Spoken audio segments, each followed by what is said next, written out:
Good morning. Welcome to the live in-person and live Zoom worship service at the Universalist Unitarian Church of Riverside. Thank you for joining us here in person, and thank you for joining us remotely by Zoom. We will continue live streaming and posting these services on our YouTube channel for our virtual attendees. I'm Alec Peck, a member of your worship committee, and I will be your worship associate for today. Other members, one of the members of the worship committee you'll hear from today is Dinah Rowe, our church treasurer. We welcome you to join us this morning with an open mind and an open heart, and with muted electronic devices, please. We invite you to leave your worries and defenses at the door and trust that what happens in worship is inspiring and powerful. Together, we affirm that this day and our being together can make each of us braver, more compassionate, and wiser as we begin a new day and a new week. Although our doors are open, the pandemic is not over. So while we are here, please keep your masks on and socially distance. We can speak in normal tones, but singing and chanting creates increased risk of airborne exposure, so we ask that you refrain for the time being. We invite those of you in the sanctuary to sit back and enjoy listening, and for those of you at home, you may sing your hearts out at those times of the service. And now I invite you to sit back and take a slow, deep breath as we move into the worship hour.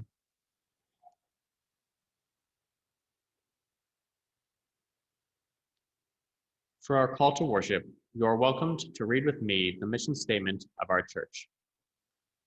Our mission is to foster a diverse religious community that celebrates life, affirms the individual, encourages spiritual growth and open thought, and works to advance social justice and environmental sustainability. This morning, we are pleased to welcome a friend of UUCR, Mark Gregory Dockery, who will speak to us today on how we can solve the most critical issues today using cryptocurrency. Mark Dockery is Lee Greer's crazy brother from another mother, the inventor and developer of the Human Potential Index and the AIR algorithm, the Allocastic Inheritance Renderer, of course. Mark is the founder and CEO of JusticeCoin.io and serves as executive director of Beyond400.org, the public outreach arm of the HR-1242, the 400 Years of African American History Act.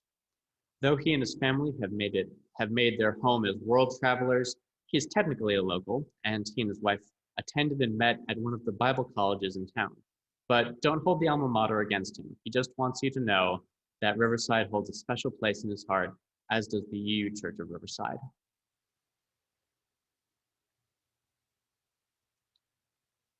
Join us as the Justice Coin founder takes us through the most pressing issue of our time, the one big problem that they all have in common, the root. How we can undermine that one problem, generating source with cryptocurrency, how cryptocurrency works, how you can operate with it, and what the world will look like once the big problem has been addressed and justice has been realized. We have two readings of Sacred Flame. The first is the Occupied Indigenous Peoples Remembrance Candle. The second is the lighting of our own chalice, the symbol of our faith.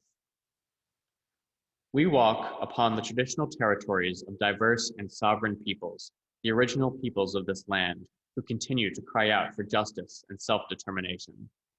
This spot we occupy was first the sacred space of several groups of California Indians, including the Coaya, the Cupeño, and the Serrano. We, the Universalist Unitarian Church of Riverside, light this sacred flame as the stewards of this sacred and holy place.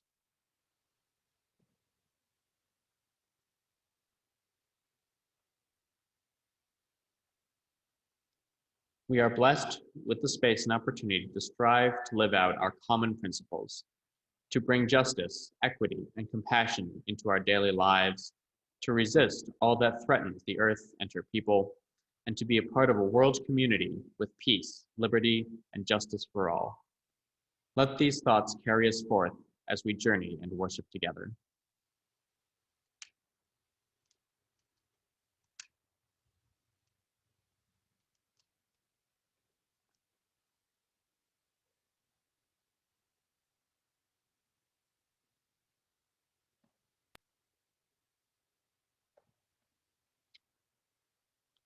Today's reading of the chalice lighting is, for the chalice lighting, is Out of the Flames by Reverend Sarah Eileen Lawal. Out of the flames of fear, we rise with courage of our deepest convictions to stand for justice, inclusion, and peace. Out of the flames of scrutiny, we rise to proclaim our faith and hope to heal a fractured and hurting world. Out of the flames of doubt, we rise to embrace the mystery, wonder, and awe of all that there is and all that is yet to be. Out of the flames of hate, we rise with the force of love, love that celebrates our shared community. Out of the flames, we rise.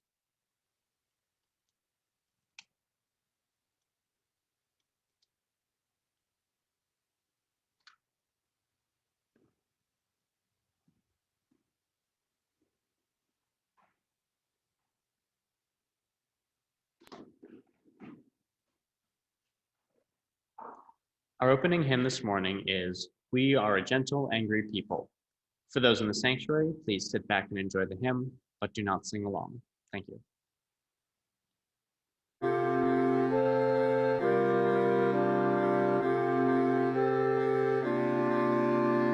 We are a gentle, angry people, and we are singing, singing for our lives.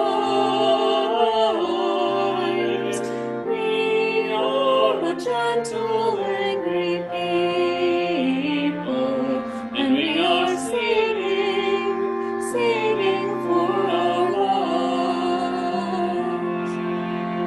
We are a justice-seeking people, and we are singing, singing for our lives. We are a justice-seeking people, and we are singing, singing for our lives. We are young and old together, and we are singing, singing for our lives. We are young and old together, and we are singing, singing for our lives. We are a land of many colors, and we are singing, singing for our lives.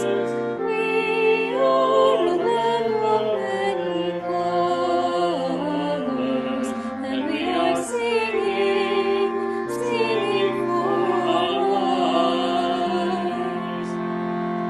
We are gay and straight together,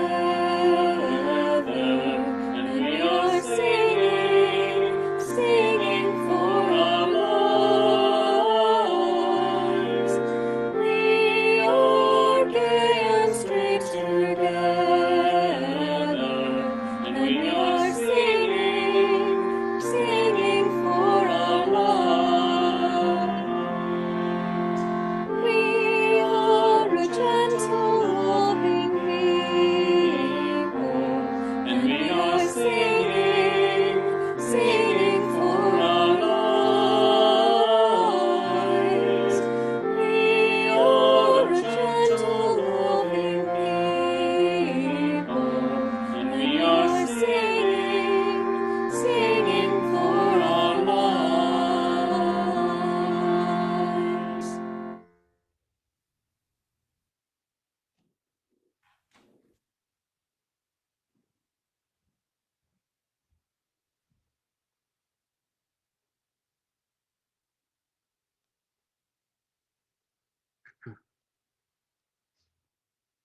We have a tradition here at UUCR. We like to welcome those who are visitors or perhaps returning after some time away.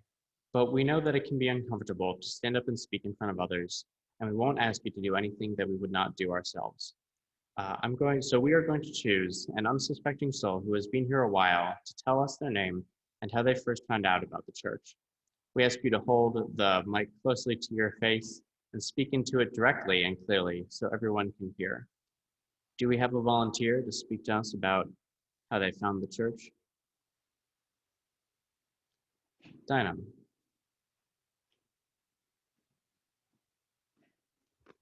You might have to come into the aisle.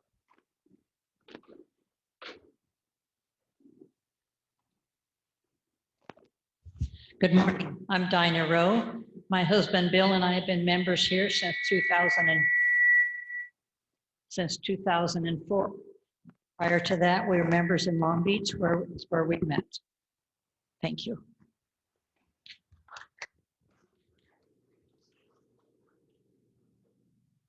And it's about that simple. Yes, and that's how it's done. Are there any visitors who would like to briefly introduce themselves and tell us where you're from? Adam, is there anyone on Zoom who would like to introduce themselves?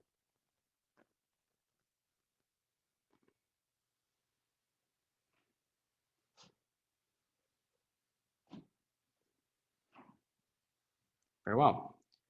For those new guests or visitors here in the parish hall, if you'd like, before you leave, so that we know that you were here and can let you know about upcoming events, you can sign up to be on our contact list. And for those online, the best way to get added to our mailing list is to email the church office at admin@uuchurchofriverside.org. There are a few announcements that I'd like to share with you now.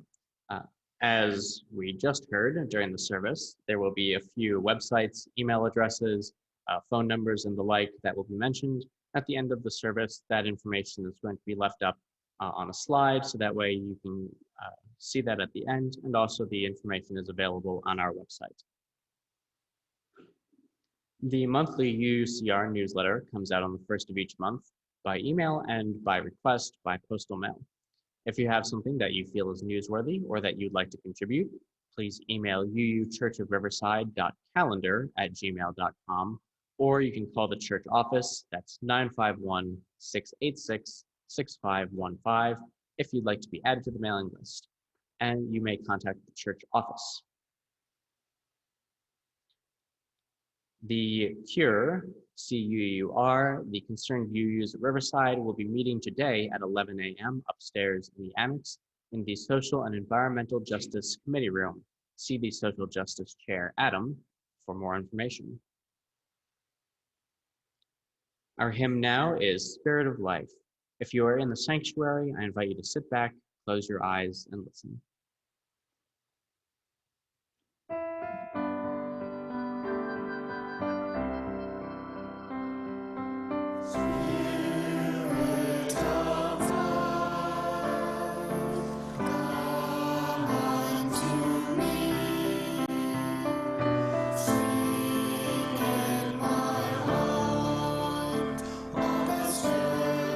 Of compassion,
And now the one and only Dinah Rowe, our church treasurer, will speak to us about sharing our treasure. Thank you, Dinah. Good morning. Thank you, Alec. This is the part of the service where we donate to our church to support our staff and to support our aging, loving historical building. There are several ways you can donate to our church. One is through the QR code on the website. You may also mail your checks, your donations to the church at the church address, which will be shown. And another good way to support our church is through the state purchasing of Stater's gift cards. Stater's gives us a rebate back on our gift cards without any additional cost to you. Just a side note for future happenings. In October, we're going to have a dinner and a silent auction. So be thinking about what items you could donate if you have a nicer item that you can donate. Some of the things that have been donated, Bill Rose donated electrical work, various a little bit higher items, higher value items than what we would have at the yard sale. And it's a lot of fun. We're going to have Oktoberfest dinner in conjunction with the silent auction. Thank you for your time. Will our ushers come forward, please?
And our next hymn is From You I Receive.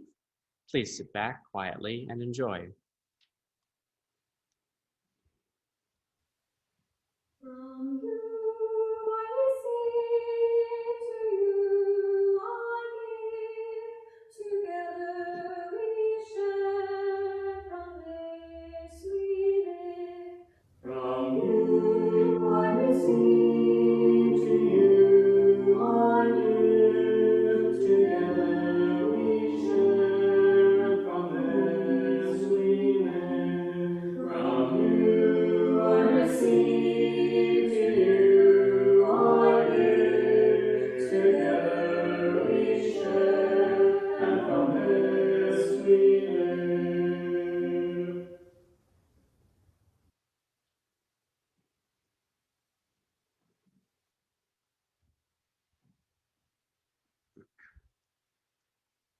Our meditation today is Gird Thyself by Jessica York. This is not a prayer that you may find hope, for hope is a luxury that some cannot find and others cannot afford. This is not a prayer that you might find more love in the world, though I hope you continue to feel love and send love to those near and far.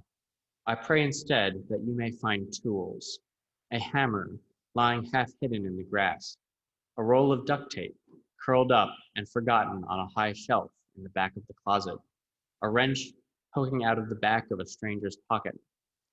Take these tools and gird thyself, a hammer for justice, duct tape to hold together your broken heart, a wrench to grip and provide advantage in applying torque to turning objects, or turning the world, and take these tools and others you may find in places expecting and unexpecting. Take these tools and gird thyself, for weeping may last the night, but the work begins in the morning. Let us now pause for a moment of silence.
And now I would like to introduce Mark Gregory Dockery, speaking to us on how we can solve the most critical issues today using cryptocurrency.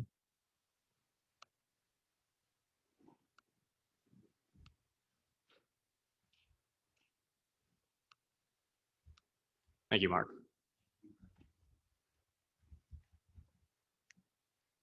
All right. Good morning, everyone.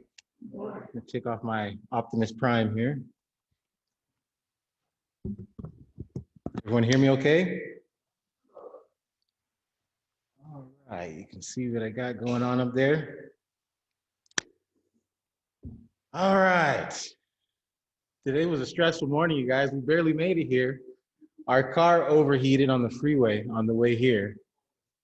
And I thought, oh no, we gotta make it. So we're on the 215 going neutral, letting it coast, go back and drive, neutral, let it coast, cars smoking, but we made it here. So glad to see you all. What I want to talk to you about today is really, it's incredible how much everything I've heard so far this morning really gels with what I have to say. Brother, what was the name of that song that you sang earlier? Oh, we are a gentle, angry people. That just hit me because that's exactly what I have to speak about. The title of my talk, how we can solve the most critical issues of our time using cryptocurrency. As you can see, I've got some listed here. Human potential reduction in all forms: poverty, slavery, colonization, climate change, genocide, democide, nutritional warfare, racism, homelessness, exploitation of food insecurity, hunger, abusive personality disorders, psychopathic advancement. That's, when psychopaths become the heads of corporations and presidents and all that stuff. It's a big problem. So let's hop into it. This is my email address for everyone who would like to get in touch with me for some reason. Why would you want to get in touch with me? But if you have any questions based on this presentation or any questions about Justice Coin, please feel free to give me a holler on email. And for hate mail, send that to Lee Greer. He's Lee Greer at justicecoin.io. Not that there would be any hate mail, but let's see. All right, let's turn pages. I'll figure this out. Push the space bar, arrow key. Yeah, that didn't go. Oh, there we go. Up and down. Oh, up and down. Gotcha. Okay, you guys already did the land recognition. Beautiful. Thank you so much for doing that. The Cahuilla, Tongva, Lucenio, and Serrano people of this area. If there is anyone in the congregation of the descendancy of those tribes, thank you so much. Anyone listening, anyone who may hear this in the future, we appreciate your graciousness. All right, Tales of the Jumping Mayor, Riverside, and me. I was told to start every talk with building a connection between you and your audience, even though I feel at home here. I want to give you guys a little background. So Riverside is where I first moved away from home. I went to college here in town.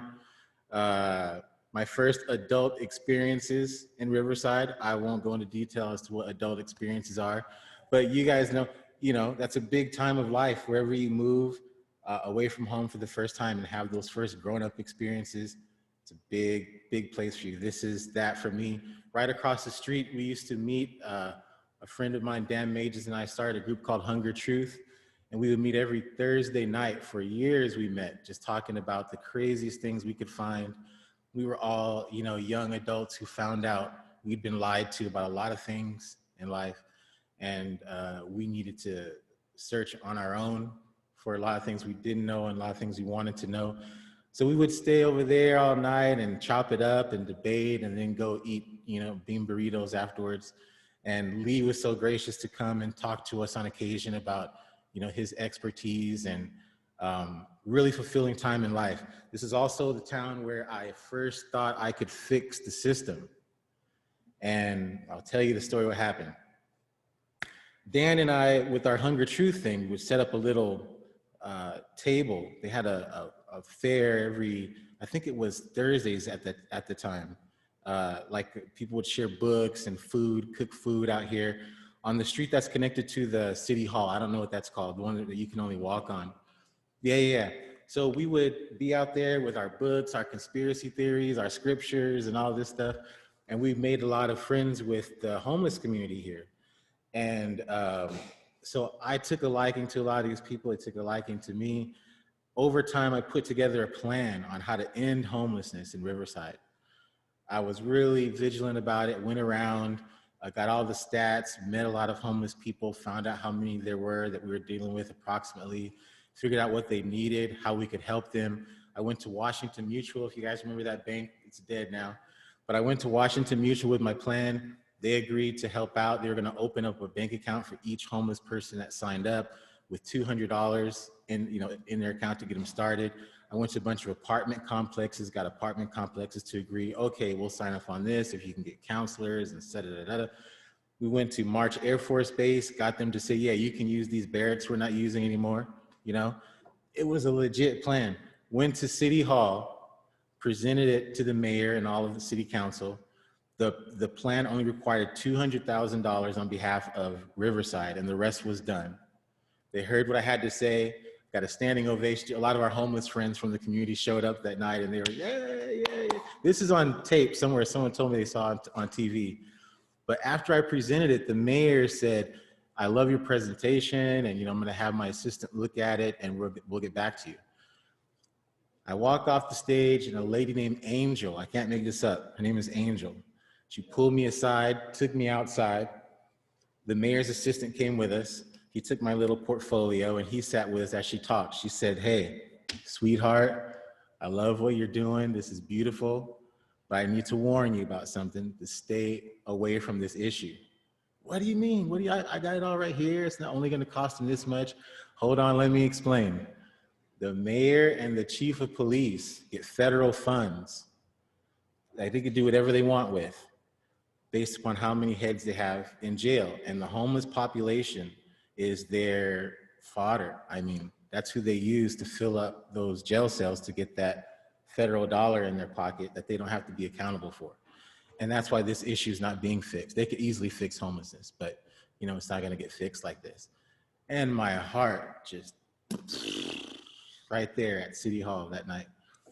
And that was a big life-changing moment for me to realize that you can have the best ideas in the world, you can have all the resources in the world, but if you're dealing with this evil, man, against this wickedness out there, this evil in high places, as we're told in scripture, it's really hard for us to get anywhere, right?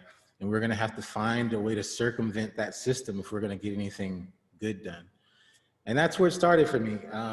Another thing that happened in Riverside, our good friend Philip, who used to join us at Hunger Truth over here across the street on Thursday nights, we lost him to suicide.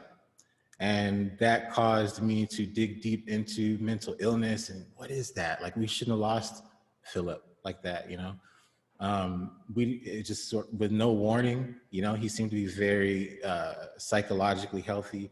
emotionally healthy, but I didn't know a lot of what I know now, which is some of what I'm going to share with you today. We're all pretty cool in the image of God. Let us make man in our image after our likeness. Anyone heard that before? From Genesis, right? And I start there because getting into this topic, it could seem like I'm being really negative about human nature.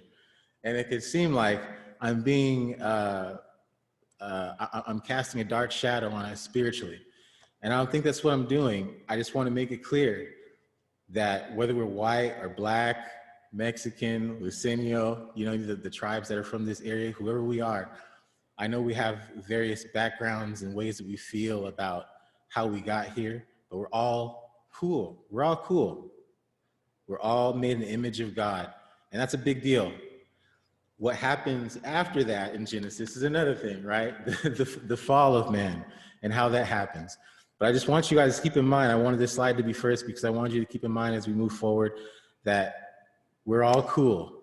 Don't let these negative thoughts well up within you, this guilt or whatever we might be harboring within ourselves about what happened in the past and what's happening today in society. We're all cool and we can get over these challenges. That's the whole point of this talk. So if we're all so chill, what's the big deal? That's my rap. You guys like that? If we're all so chill, what's the big deal? We've got a lot of problems in the world.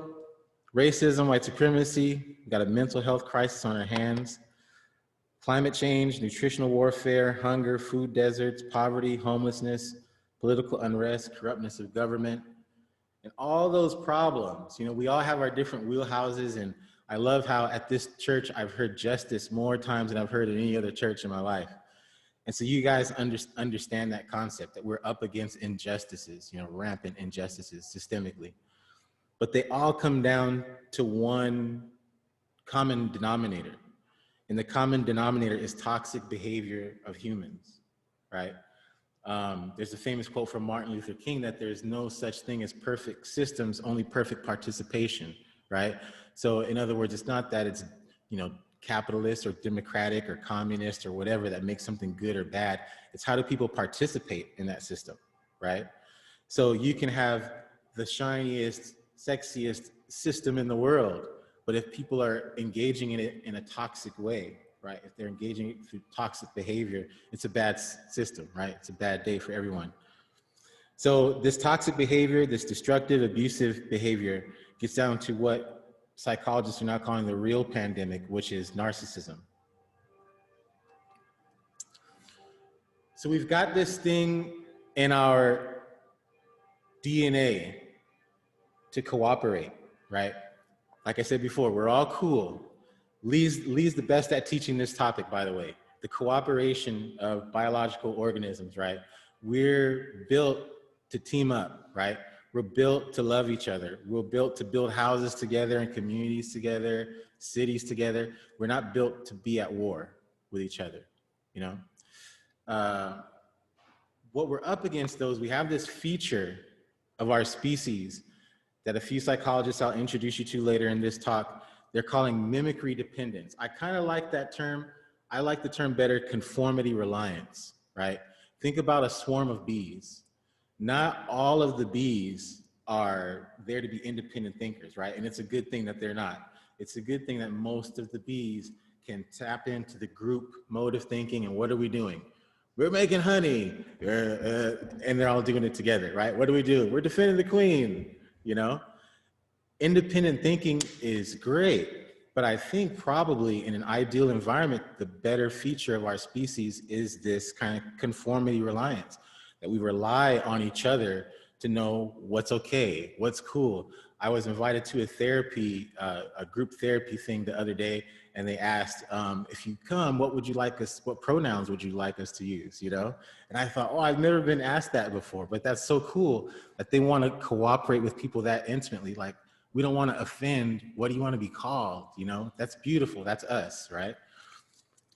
Though this is a feature of our species that makes swarm cooperation easier, it unfortunately also renders us vulnerable to mimicking even the toxic systems in which we live.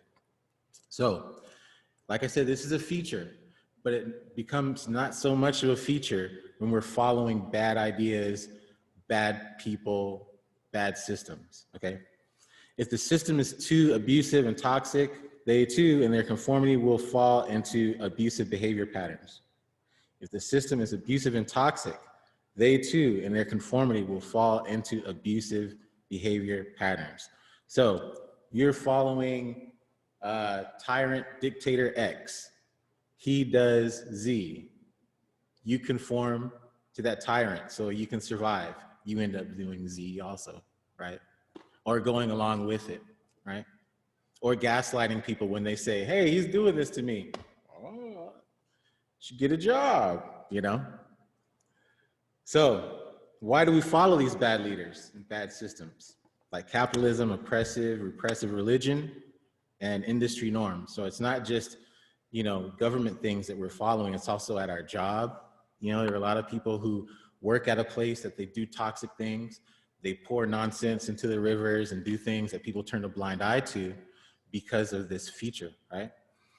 And why do we do this? A, narcissists are master manipulators, so don't feel bad, right? All of us have fallen prey to this, a boss, a president, a mayor, something like that, right?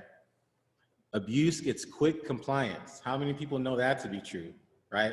That when a bully comes and starts knocking people over the head, people fall in line real quick, right? Quick compliance. Abuse is attempted initiation into someone's service, and it usually accomplishes that, right? So think of a gang, right? We're gonna get jumped into a gang. Getting jumped into a gang means they get in a circle around you, they say get ready, and they start beating you up, right? This is a way of initiating people into a gang. And I know common sense might cause you to say, well, why would that cause this person to join the gang if they just beat them up? This is how trauma works, right? Trauma is an initiation tactic, right? Someone traumatizes someone else to get them to comply to them, right? This is a narcissistic tactic, a bully tactic, right? We also have this desire for strong parental figures somewhere in our DNA, right? And a lot of us have been somewhat alienated from our parents. You know, growing up, we had to go to school or somewhere. The system put us away from our parents, and they gave us kind of new parents, you know, teachers, principals, the president. I pledge allegiance to the flag. And then we go home at night and see mom and dad, and they're not quite the ultimate mom and dad anymore, you know? So this is one way it transmits. Envy of transgressive behavior and people with shiny things. Oh, how popular is the Godfather movies? You know, how popular is gangster rap? You know, I'm gonna shoot you, I'm gonna shoot your stuff and take your stuff, you know? It's people glorify that. It's like, oh, I wish I was that confident, that powerful. Yes, I will follow you, you know? This is the subtext in the psychology here. People go along to get along. We know this to be true, right? People don't want to make waves. They might have something different to say, but you know, especially during this pandemic time, we notice this, right? The rules when you come in the store, wear a mask, and it's inevitable once a day, someone's going to come in, I don't have to wear a mask, it's my constitutional right. You know, this thing. Mostly people want to go along to get along though, right? And then sometimes we see these people who don't care about, you know, showing out and being an independent thinker and going their own way, right? Stockholm syndrome, admiration and defense for your oppressor. You know about these hostage situations. Bank robber comes in, robs the bank. You know, after a couple days, the people in the bank start defending this guy. Hey, he's a good guy. He's got kids. Whoa, whoa, whoa, don't shoot him. Don't shoot him. Bob, it's okay. You know, they're defending the hostage taker after a while. This is called Stockholm syndrome. And then, of course, we have good old, you know, cowardice and survival at the bottom of why we do what we do, right? We all just are trying to survive. When we feel like a tyrant or a dictator is going to come send the police for us or, you know, retaliate, you know, that's a big deal, you know, for us who don't have our own private armies or guns and things, ways to defend ourselves. So this narcissism that they're calling the new pandemic, we've heard about this before in various scriptures, right? Namely what Paul has to say. Know this also, that in the last days perilous times shall come, for men shall be lovers of their own selves, covetous, boasters, proud, blasphemers, disobedient to parents, unthankful, unholy, without natural affection, truce breakers, false accusers, incontinent, fierce, despisers of those that are good, traitors, heady, high-minded, lovers of pleasure more than lovers of God. Does this sound like what's going on today, or no? Am I totally off? This is what's going on, yeah? And maybe it's been going on for a long time, but we know we're dealing with it today. These are just a couple of examples of how people are talking about this narcissism pandemic. This is a great book by Twinge called The Narcissism Epidemic. Give a read through of it. It's a kind of a dense read, but just to let you know how big of a deal this is. People are writing whole books about this. Psychology Today has an entire thread for the narcissism epidemic, meaning, you know, lots and lots of articles that point back to this situation on Psychology Today. It says here, narcissism is on the rise among individuals and in American culture. Narcissism is an inflated view of the self, permeates our culture. Not only are more people narcissistic, but the culture has tilted towards a narcissistic focus on appearance, money, and fame. Reality TV is a spectacular example of this. So how does it work, this narcissism? People have it. It's a disorder. They call it a personality disorder in the DSM, the Diagnostic Manual for figuring out what's behind all of these disorders, right? Psychopathy, borderline personality disorder, narcissistic personality disorder, and so on. This gentleman here is a man named Sam Vaknin, Professor Sam Vaknin, I'm sorry. He is the greatest scholar in this area right now, on the cutting edge of it, and I'll tell you why. Because he's a narcissist. He admits he's a narcissist. That's sort of the cornerstone of his whole channel, is that he was diagnosed twice with malignant narcissistic personality disorder. He ruined relationships in his life, and he had to get to the bottom of why he was like this. He did, and today he's the author of probably the #1 peer-reviewed cure for narcissism, if there's a such thing. I hesitate to say that. So does he. But this is the closest thing we have to a cure, is what's come out of his research. But what he has to say about it is, we are contagious zombies. When he says we, he's talking about himself as a narcissist. We are contagious zombies, androids, ready to convert you into the next secondary psychopath. Because here's the thing, just like in a zombie movie, when narcissists bite, they're biting to initiate, right? It causes what they call secondary psychopathy, meaning that people who are victims of narcissistic abuse, like all of us, are prone to become narcissists ourselves. And that's how the fallout happens, victimhood, this sort of chronic victimhood people have is a form of narcissism, which comes from being abused themselves, right? So look into this gentleman, Sam Vaknin, for everyone online and everyone here, if you want more info on narcissism, because I want to just run through all this as quickly as I can so it makes sense. How to fix narcissistic personality disorder. This is a quote from Diane Landberg. I think the name of her piece was Narcissistic Systems and Narcissistic Systems and Frameworks. Her quote is, narcissists aren't made by systems. Narcissism is a disorder of the self. However, in order to thrive, it must be accepted or approved by a system, right? So going back to the idea of mimicry dependence, right? Or conformity reliance that I brought up before, right? Narcissists need to be able to know that what they're doing is acceptable, right? And it might sound very strange, but in this culture today, in our colonized space that we live in, what's acceptable is to be a colonizer. What's acceptable is to be an abuser, right? This is why people follow abusers and toxic people, because this is where the money is, right? So we need to migrate toward non-toxic, restorative, justice-based economics, leaving the conformity-dependent population with the option to mimic a justice-based life, not a toxic one. you see? And the reason why economics is the answer is because money is our language today. It's the worldwide language. It's the way people communicate. It's the way policies are drafted and made. Everything's budgeted around money. Where's the money coming from? Who's got the money? And when the toxic system is the one printing the money, imagining the money, printing it and handing it out to where they want it to go, are they doing that to make a toxic system or a positive non-toxic system where they're doing it to make it continue this toxic system, right? So we need an economic system, a macroeconomic system that is non-toxic. And what is that? That's one that's justice-based. I'll show you how we figured that out.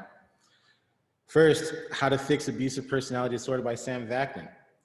His cure is published here in the Journal of Child and Adolescent Behavior.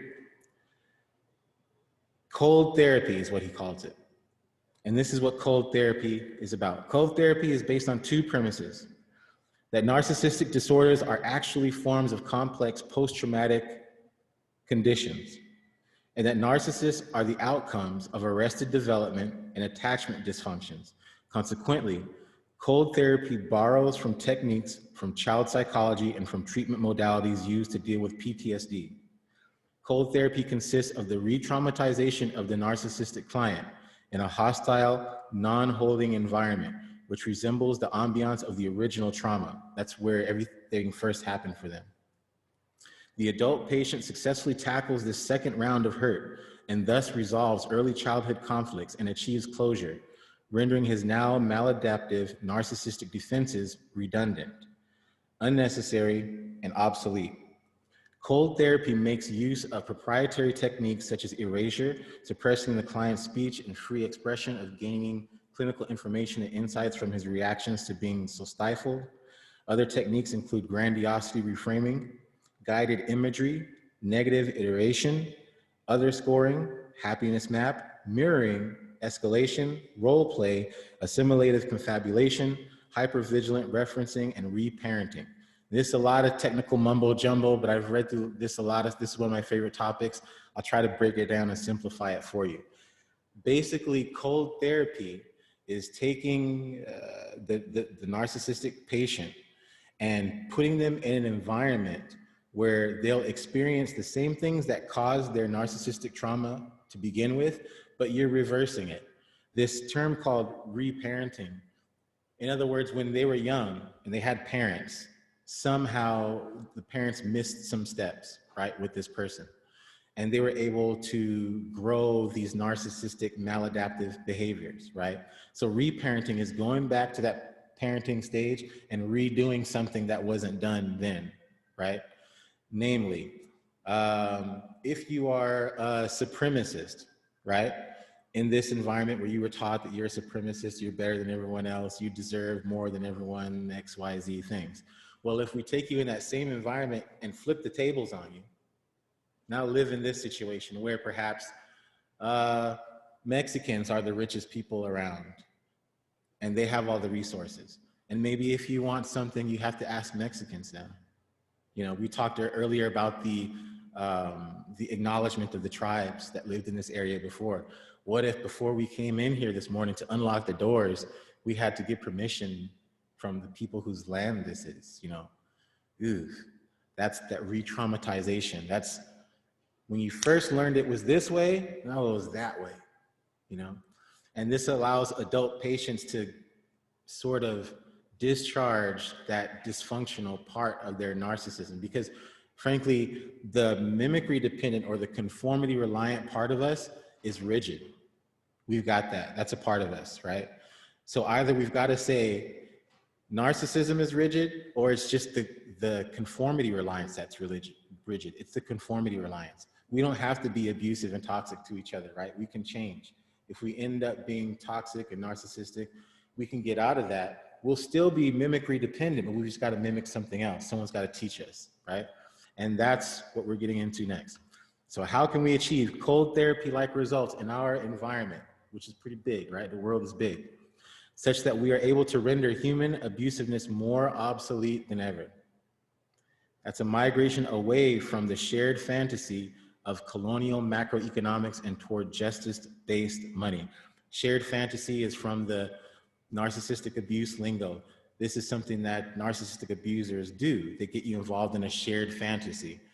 Maybe an example of that is something like the gaslighting of my people, Black Americans, since we've been here. You know, we are going from, you know, abolition, you know, you're free, and now, you know, Jim Crow laws, and now, you know, separate but equal, and now, you know, redlining, and now, you know, it's like we're giving it up, but we're not giving it up. That's gaslighting, right? So next, enter justice coin.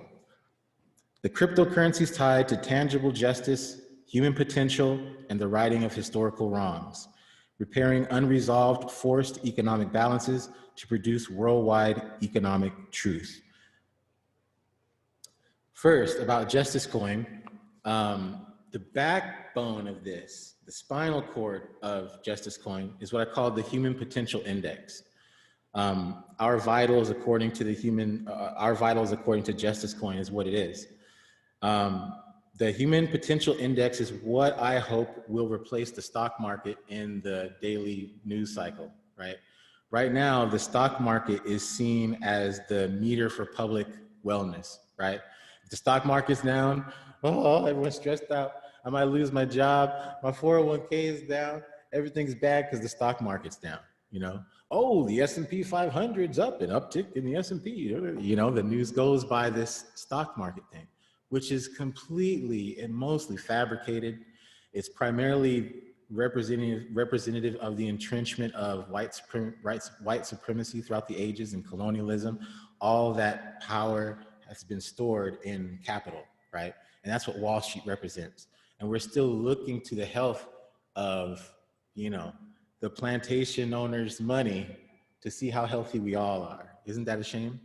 So I came up with this, the Human Potential Index. The HPI is basically an index of all the important stuff we need to know, right? Right now it's looking grim, I gotta admit. It's about 28, not even 30%, the HPI. It's divided into two main categories. The Human Condition Index, that's all the stuff that we do, all the stuff that people do, right? And then there's the Environmental Hospitality Index, the EHI. That's how our planet is doing. That's how Earth is doing, right? The Environmental Hospitality Index is divided into two parts. That's the Ecologic Health Index and the Wildlife Health Index.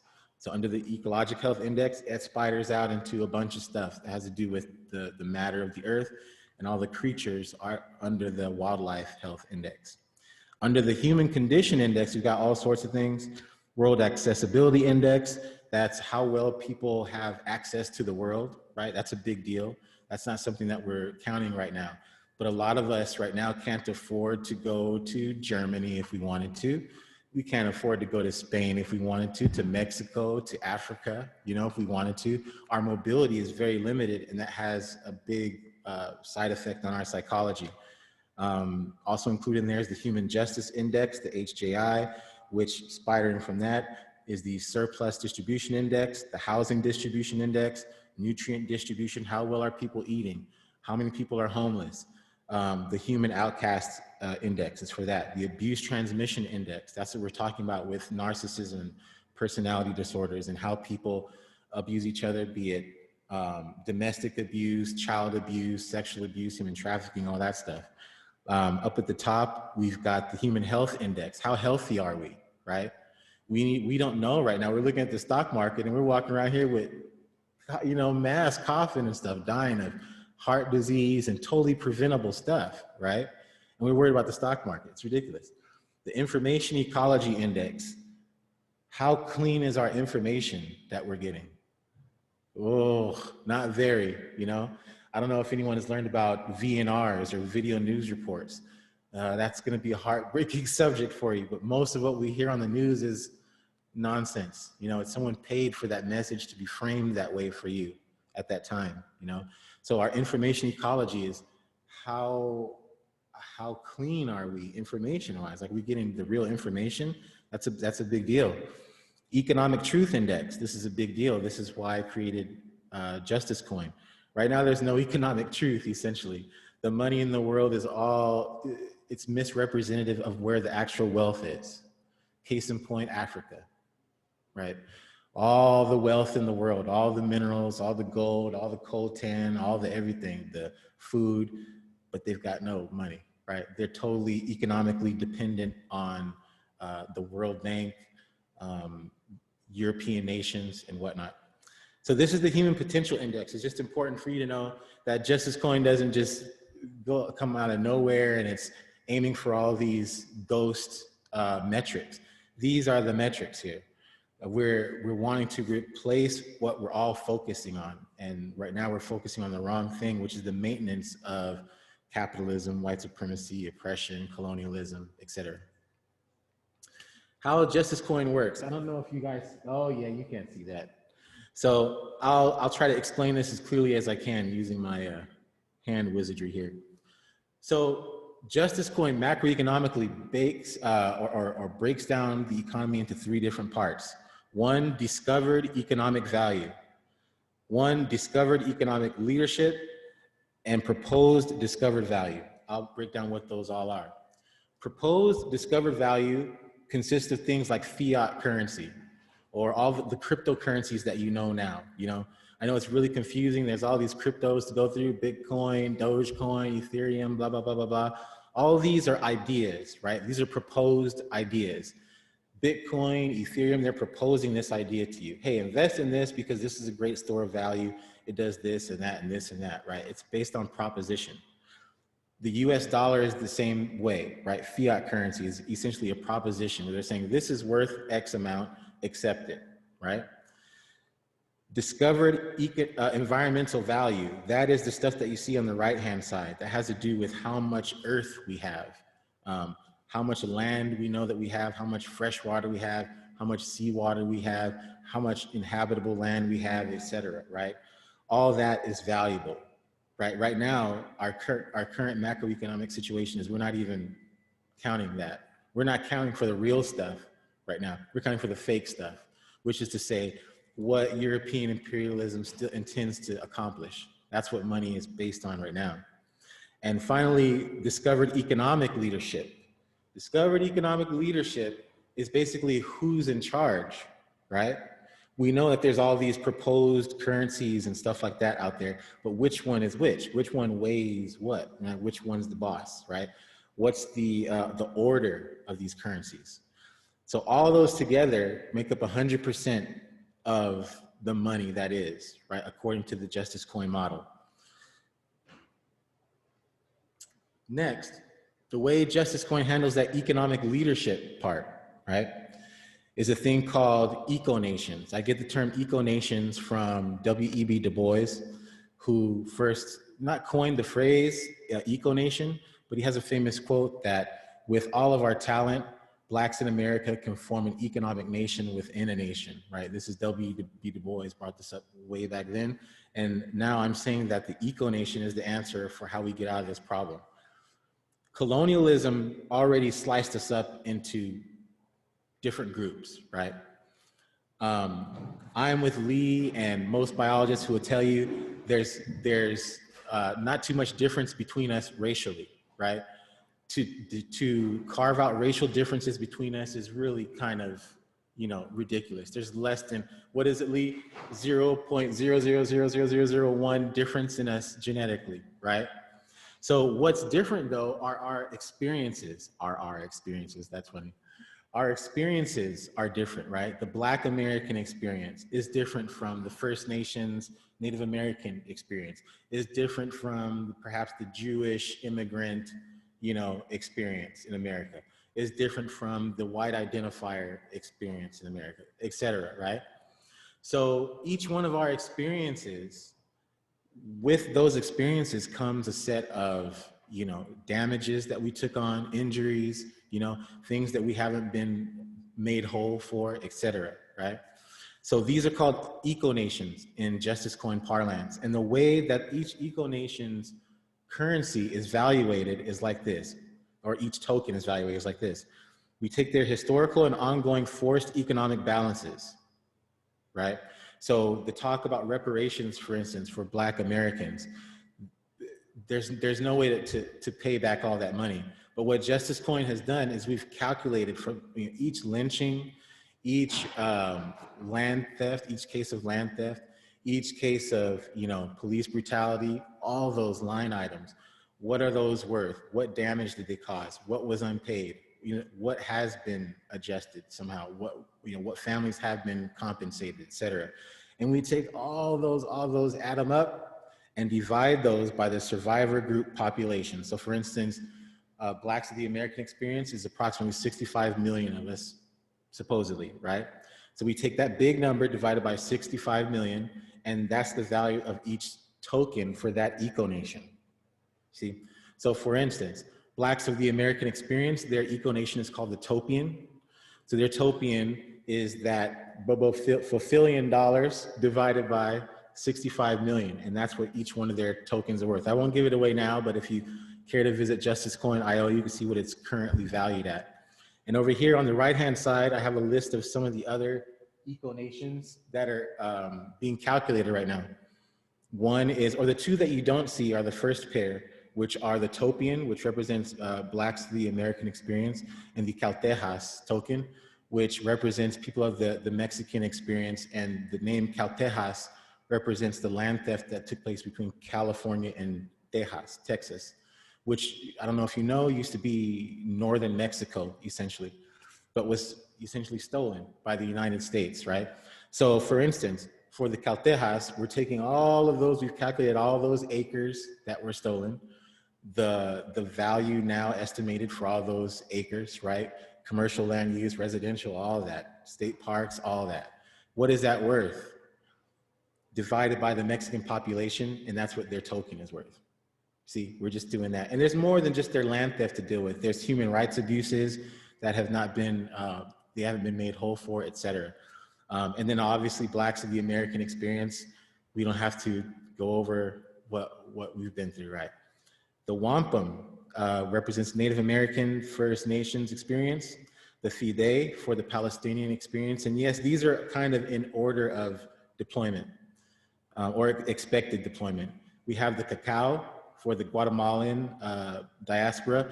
The cacao bean used to be used actually as currency for the Guatemalan ancestors long ago. The caona for the Puerto Rican diaspora. Caona is named after Ana Caona, who was the first Sique of the Puerto Rican people, the Taino people. And she was assassinated by, Spanish colonizers for basically welcoming them to the island, And so their token is named after her. The Trinitaria from the Dominican diaspora, the Ugunye from the African diaspora, the Lide from the Haitian diaspora, which I spent about a year in Baja California gathering it's the largest Haitian diaspora outside of Haiti is in Tijuana, Mexico. I don't know if you all remember, because of the disaster in Haiti, the migration of them ended up in Tijuana. They're expecting to come to America and start a new life, but they ended up being there for, the past 7 years. So for the past year, well, not the past year, but from January of this year to maybe the prior January, I was gathering, Lide converts for Justice Coin. So we have lots of those. The Negro for the Brazilian diaspora, the C for the Southeast Asian diaspora, which, many human rights atrocities to be corrected for there that are still not even been addressed by the West, Black people, we think we've had it bad in America, but not nearly as bad as some of our Southeast Asian brothers and sisters have gone through at the hands of colonialism, even recently. The boomerang, which represents the Aboriginal people in Australia. The boomerang also, hunting stick, also known as, was used as currency for the ancient Aborigines. The Caribe for the Caribbean diaspora, the Maori for the Maori diaspora, the Copan for the Honduran, the Hawale for the Indian Islamic Persian diaspora, the Rai for the Pacific Polynesian diaspora, the Kuna for the Eastern European diaspora, the Banliang for the Chinese diaspora, and Preed for the Euro-local diaspora. This deserves some more explaining. Preed stands for Privilege Renouncing Eco-National Euro-American, in your case, Descendant. Right, I'll say that again. So Privilege Renouncing Eco-National Euro-American descendant. So likewise, if you're from Germany, it would be Euro-Germanic, or if you're from wherever you're from, that hyphenated word is for you, you know. So it's Euro, wherever you're from, descendant. And what Preed represents is it represents a place for, to simplify it, a place for white folks to go, right? A while ago, I found out about the really toxic history of the word white, right? The term white and what whiteness represents, right? It basically comes down to this 1891 Virginia legislature bill that basically says, if you side with royalty, you get royal benefits. Namely, you know, you get to conquer, you get to go past the Appalachians, you know, you get to ignore what George said and go past the Appalachians and conquer all these savages, right? Because you're white, right? And this being white is not a race, right? It's not an ethnicity. It's not being Italian or German or Scottish or what. It's a caste, right? It's a class. It's a false class, right? And going into the future, if we continue referring to each other as these false things, you know, it's going to be that much harder for us to break loose of these toxic patterns that we're in, right?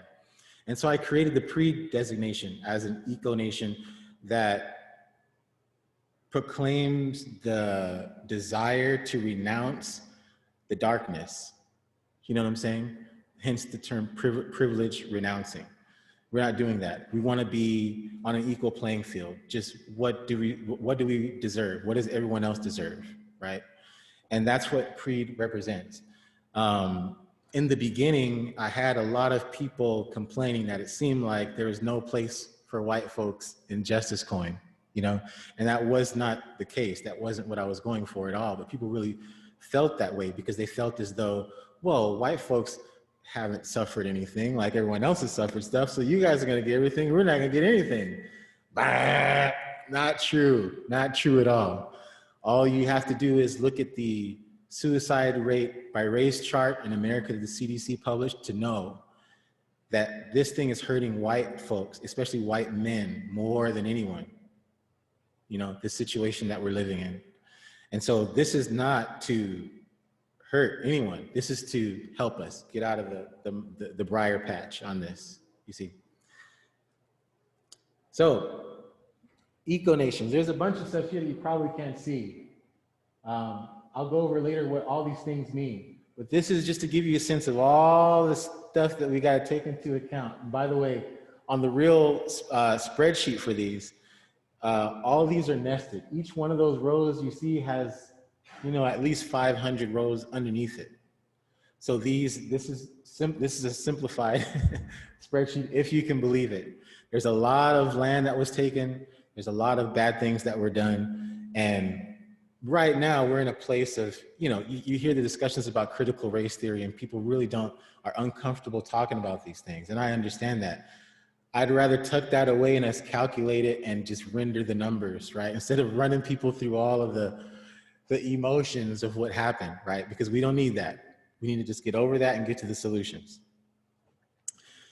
AIR, the allostatic inheritance renderer. Now this is how you guys learned how the tokens are valued, right? So you know how to get the value of the token or the value of the Preed is basically the amount of damages inflicted against that group. You know, the Preed, we have nutritional warfare against white Americans. We have war crimes against white Americans, you know, all sorts of things. The depleted uranium and weapons that also white Americans were sent off to fight with are also harming them. You see, all these things are also harming white folks, not just black folks and Mexicans and everyone else. And the way that we calculate each person's inheritance within that token, within that eco-nation is like this, through the AIR filter. So allostatic just basically means kind of like built up over time, you know? And this has 7 stages, this filter, on how to figure out how much each person in that eco-nation gets. The copper stage, The copper stage stands for cost of physical and psychological extraction and repair. This is the number one thing. So for instance, if someone is being actively harmed right now in a war theater, the cost of getting that whole population out of the war theater to safety, therapy, food, lodging, all that stuff, that's what the copper stage is. Number two, rates rattan. Reasonable ability to establish sovereignty and reasonable ability to aid the nations. So if we say to this human trafficking victim, you're free to go, go. They're not free to go. They need help. They need the wherewithal to be able to establish their own sovereignty, right? It's just sort of like Emancipation Proclamation. You can't just say, all right, you're free to go. Because no, you're not. Now we got to come back to the same plantation and work. Maybe you call it something different, but it's still the same thing, right? So that's what the rates is for. The Eli and the Gaddafi. Eli stands for economic leadership inversion, and Gaddafi stands for gross declaration of forced imbalances. So that's what we were looking at in the chart before. That was those hundreds and thousands of rows of all these things done against each group, right? We call those forced economic imbalances. So number four, the stage. So this is where the database of undue enrichment stage has to do with not only what was taken from you or how you were damaged as an eco-nation, but how you were, or how your opposer, how your oppressor benefited during that same time. You see what I'm saying? So not only are we taking into account how you were pressed down, but how your oppressor was lifted up by what they did to you, right? We must take that into account. 5, the AGNP, the annual gross national product. We all are familiar with what that is, right? So you as an eco-nation, what do you guys earn? What do you guys produce, right? America's gross national product has a lot to do with entertainment, music, movies is one of our #1 exports. We end up exporting a lot of oil and stuff like that to bully people, you know, steal other people's oil and export it to bully people, all that, right? So that's what America's gross domestic product is built on, what it stole, right? In the future, your AGNP will be based on what you actually produce. The ETB, the Environmental Transition Budget. This is during the time that you were oppressed, how is the environment affected? And how much is it going to cost to fix the environment from all this factory pollution, from all this, you know, depleted uranium in the soil, you know, mines in the bay and all this stuff? How much is it going to cost to clean that up? That's the ETB. And next, the SAGE. This stands for skin, age, gender, and employment.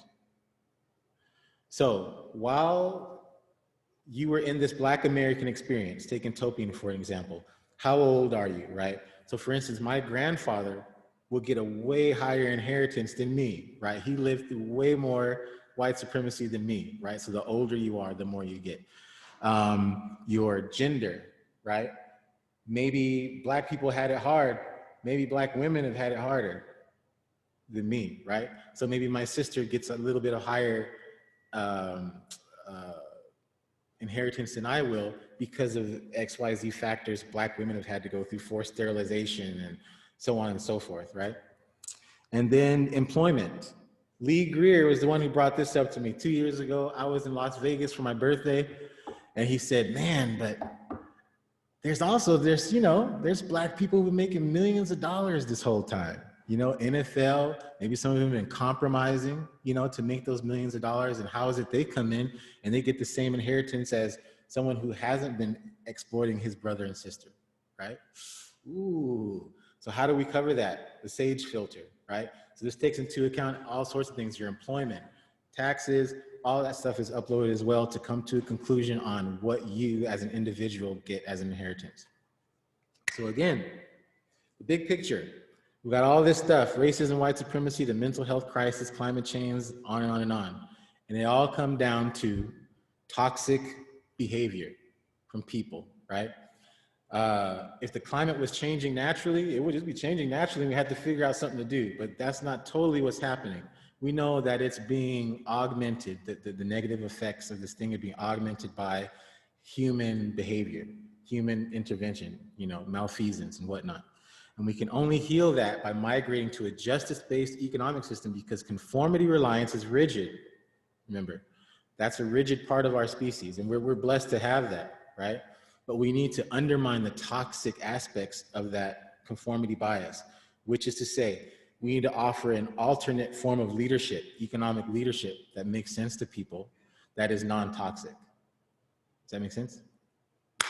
So, if you are interested in joining Justice Coin community, please take the time to leave your email address before you leave. You can also, if you're listening on Zoom, you can go to justicecoin.io. You can sign up for your EcoNation through what we call allies, Justice Coin allies. And you sign up for your EcoNation, you'll be updated. You don't have to, this isn't like a cryptocurrency opportunity, you know, invest in Bitcoin or my scam coin, you know. These are inheritance based. So the way it works is you sign up, you get your token sent to you, right? And this is your inheritance based on your EcoNation, right? The experience of your people, the experience of all of us, and the tie-in of justice into our macroeconomic system. So thank you very much. My name is Mark Gregory Dockery. My friends call me Doc. Yeah, Doc at justicecoin.io if you want to get in touch with me. Thank you so much for your time.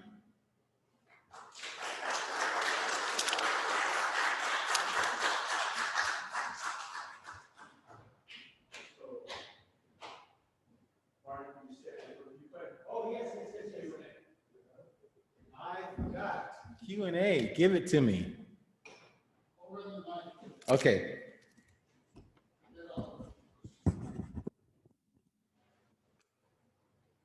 How's my time, by the way? I wasn't looking.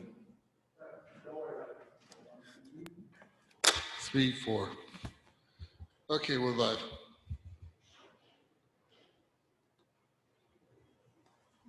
All right. Oh, wait, do we have, oh, might as well get Lee. He's closer to you.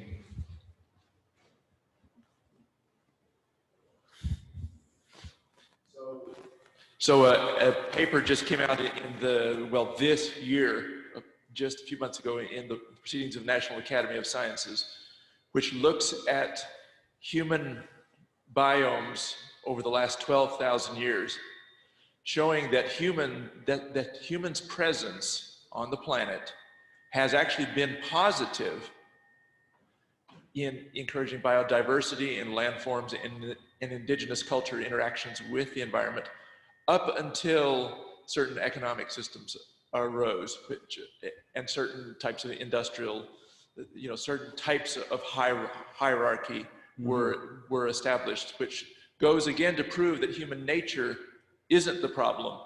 It's the perversions of human nature which have arisen out of economic and social systems with the ideologies that built those, Absolutely. I can get you that. Yeah, please do. That link, and then you can reference that on the IO there. Absolutely. Thank you very much.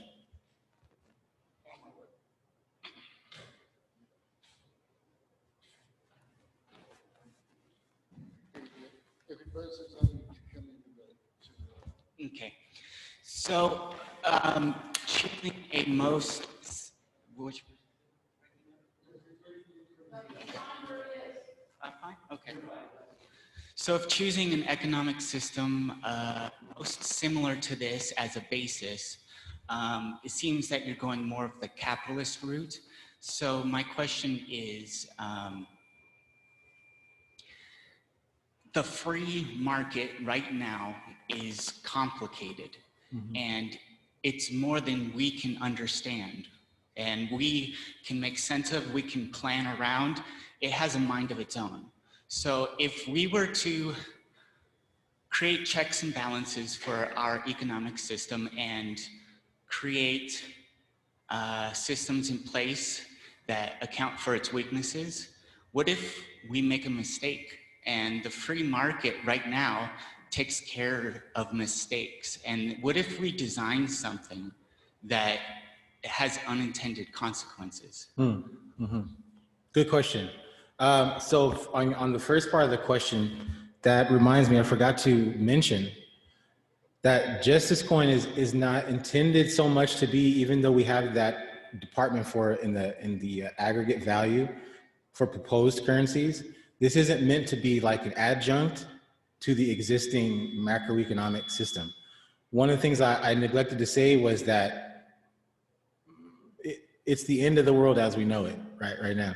The economic system that we know is, for all intents and purposes, finished. It's totally, the legitimacy of it is not only in question, it's not there, right? We don't have money. We don't have money right now. And this is something that's going to take a longer time for people who are more conformity reliant to admit or to confront. But the Fed, you know, the Federal Reserve of St. Louis, you can go to their website and see that the velocity of the US dollar is 0. It went like, last September, it went just like that. So there's no money to speak of. What I'm saying is that we need money, period. Not that we need new money, or not that we need to fight back against the system, or not that we need a revolution. We don't have any money right now. We're all just going off of something. Hope the momentum of how we've been living. That's all we're going off of right now. Like when you siphon a water hose or siphon gas, you first get it going and it's just going. That's where we're at right now. You know, nothing's moving this thing. We're just going off of tradition. And I'm saying to solve these big issues of our time, we need to just go ahead and migrate to a better system, knowing that this one's going to keep going and peter out as, you know, people's sort of allegiance to this financial system goes out that we're in. This will be emerging, right? But we have to start migrating toward this now, or else we'll just never get there, right? Or we'll just be left, you know, like the end of Nazi Germany, people coming in and we're going, what happened? What happened? We lost. It'll be like that, you know? So yeah. And also, what if there's errors in our system? There may be errors. You know, I don't know that we need to blame ourselves for the errors that everyone makes with their own money and what they do with it. But the idea is that when, as it says in scripture, that the last shall be first and the first shall be last, you know? We learn from the beginning of the Bible in Deuteronomy so many times that justice is the whole point of the whole thing, right? Follow justice, seek justice among everything, right? And if we do that to the point where the last are first and the first are last in this oppressive system, I don't think we can go wrong. I don't think there's any going wrong.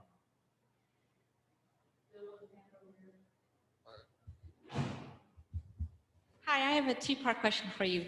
I'm very impressed with your presentation. Thank you. So the first part is you had invited people to participate and they don't give you money, they just give a token. So my first question is obviously, where is the money to pay them going to come from? That's the one. And the second one is banking regulators have signaled that they're going to start regulating all different types of cryptocurrency, which they call digital assets.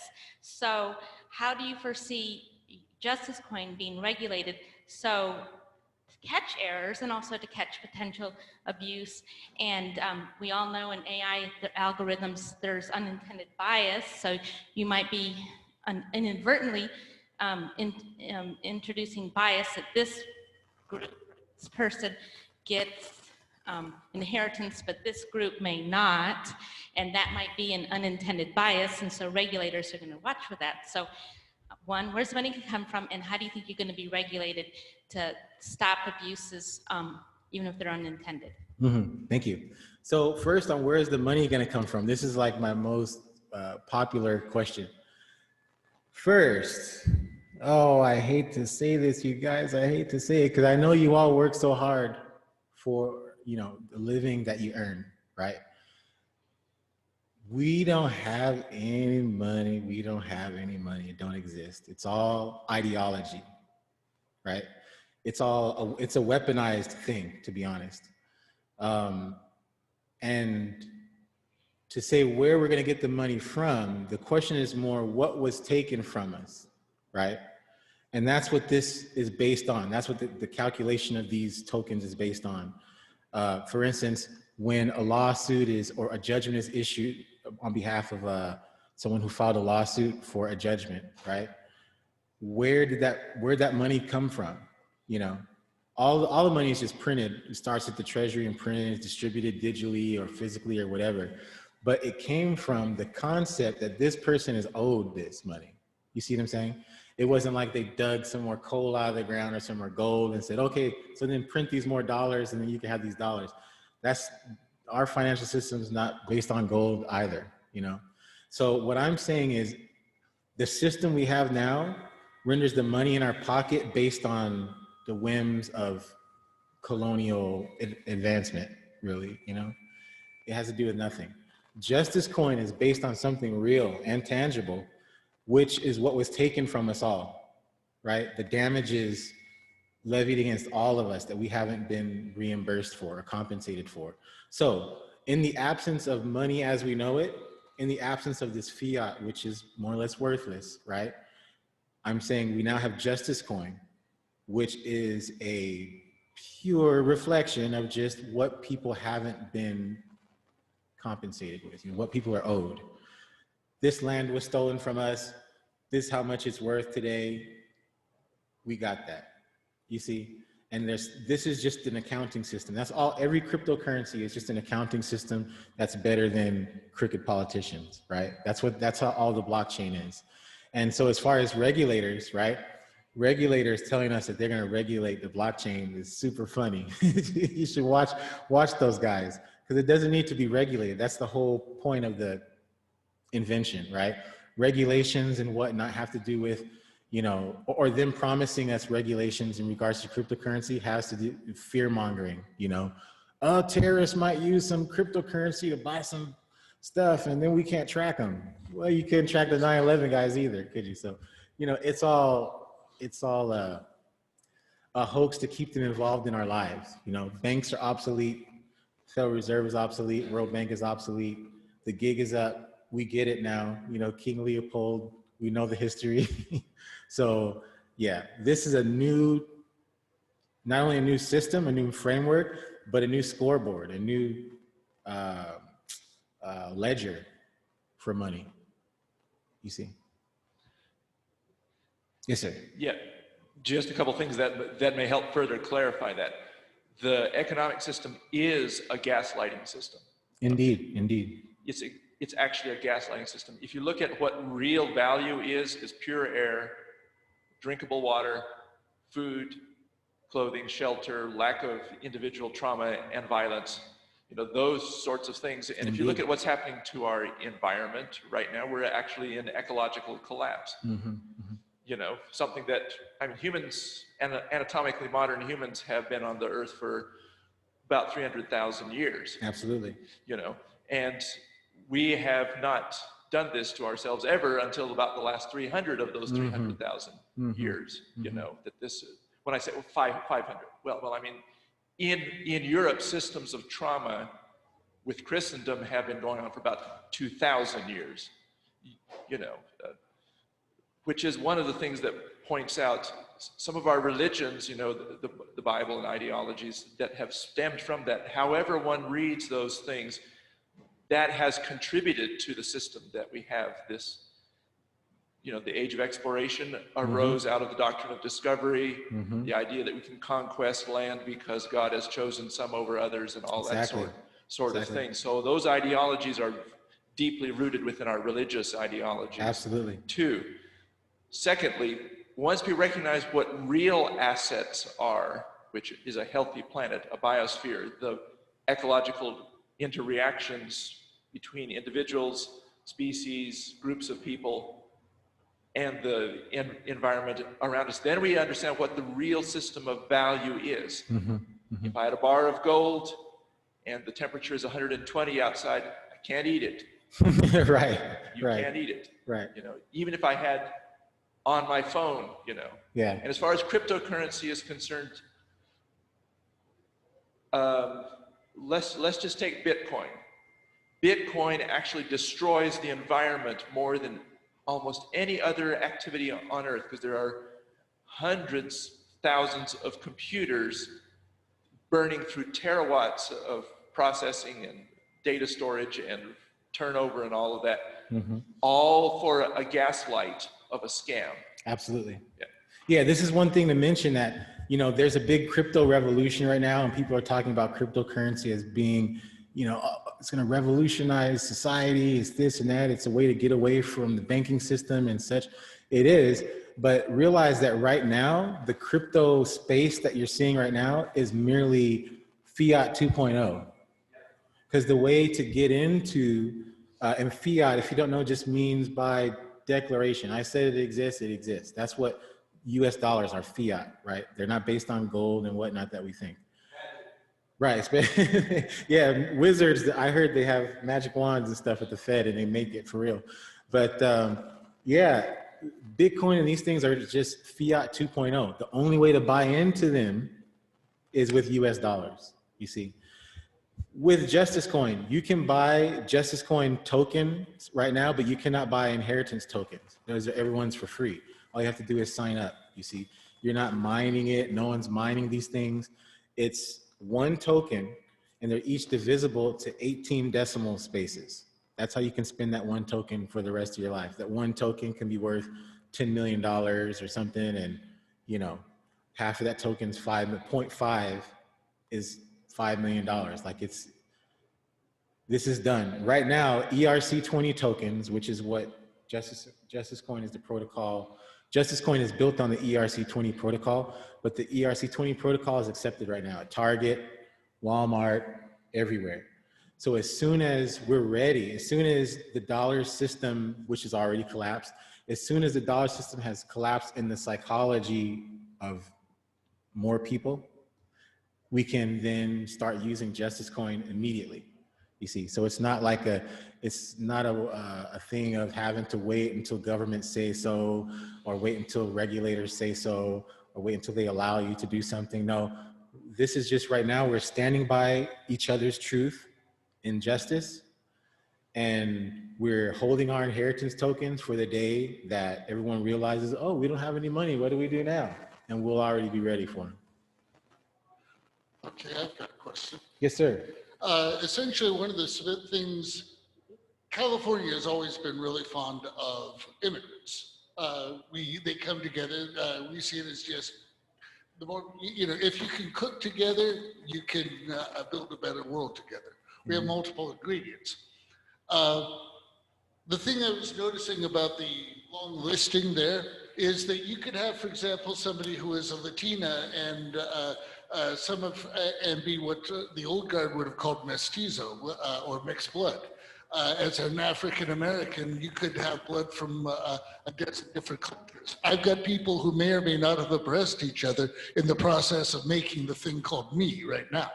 I speak an English language. I've got a certain amount of Scots-Irish in my blood. You know that there's no love there. Essentially, if I've been oppressing over here and being oppressed here, how do I come to the final value that either tells me what I am on your list or how much I owe or don't owe? Oh, gotcha. Well, first, no one owes anything. It's not. That's good. Yeah, it's not like a system of taking money from some people and give it to someone else. This is a whole new ledger. Okay. And for the world. That's to say, these people are entitled to this much because this is what was stolen from them. This is how they were abused and traumatized. This is how they haven't been repaired, no reparations. This is, all the ongoing damage to them on a daily basis, how it's tallying up. That's theirs. These are the next people, the next people, the next people. Do you have it set up so that theoretically, I guess I look pretty privileged? I don't feel privileged when I eat my ramen, but I guess I look like a fairly privileged person. Is there enough on the lower sections of, oh, you're a descendant of the colonialist oppressor? Is there still enough of a enough money in the tank so that a colonialist can still fill his food bowl? Still maybe educate his kids, that kind of stuff.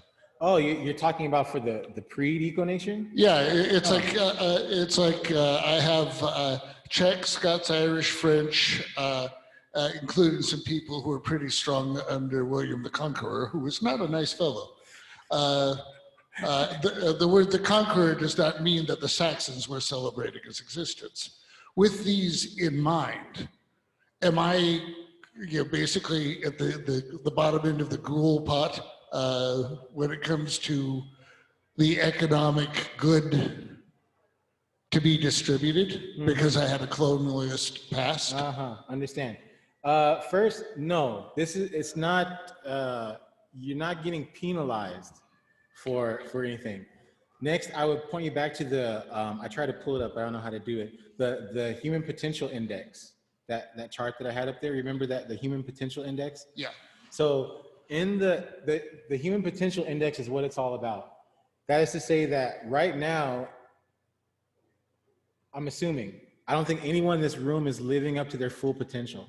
No, I'm not. There's something you know how to do, there's something you're good at, there's a skill that you have that you could be contributing to the world. I don't know what that is, but maybe you could use some more gear to do that. Maybe you could use some more tools. Maybe you could use some assistance. Maybe there's all these things that we need, right? And you are right now not, think about this as a big deal, guys. This right here is the biggest deal. Our life is all we have. And there's a beautiful chart that I love to look at sometimes that has all of the weeks of an average life on a chart. And on there it has where Einstein did special relativity, It's got where Newton discovered in his life, where Mike Tyson beat Holyfield, where all these people made these big accomplishments. And looking at this chart, it impresses on you, oh, we don't have that much time. And there's stuff that we can do that we're not doing because we're in shackles of capitalism, want us to stay still, right? Right.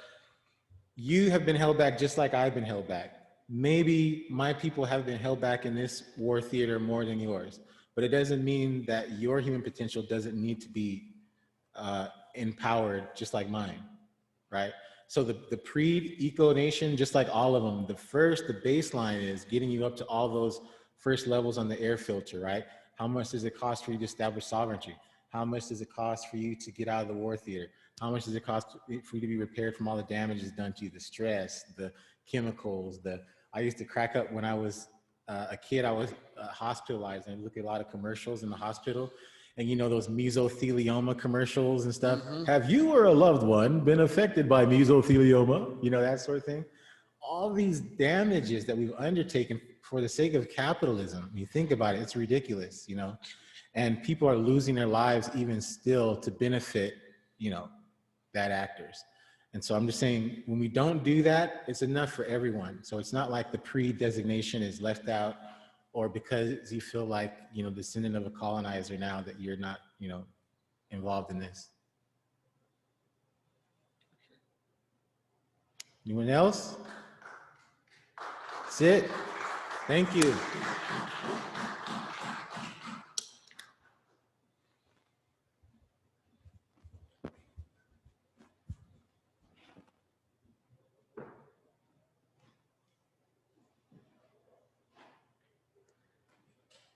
Thank you, Mark. Do we have the closing hymn?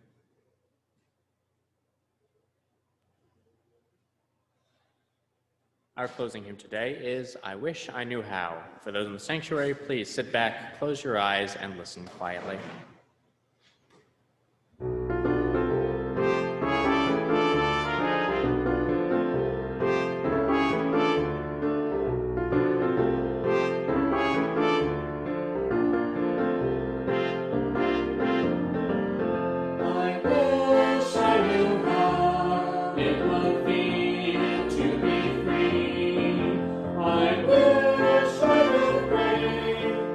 These things holding me.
Our benediction today is Go in Peace, Seeking Justice by Reverend Jim McGaw.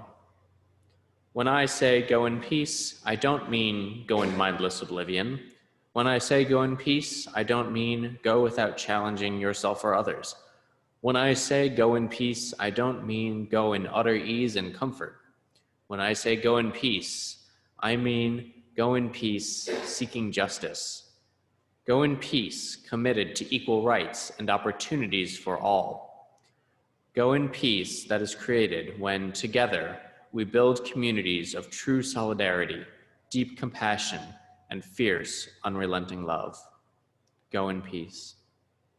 Namaste. Amen. Blessed be. Thank you, Mark, for sharing your valuable time and insights with us this morning.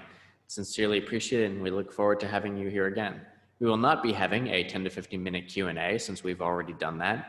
And for those who already participated, you can retroactively be aware that this will be in the video that we post online.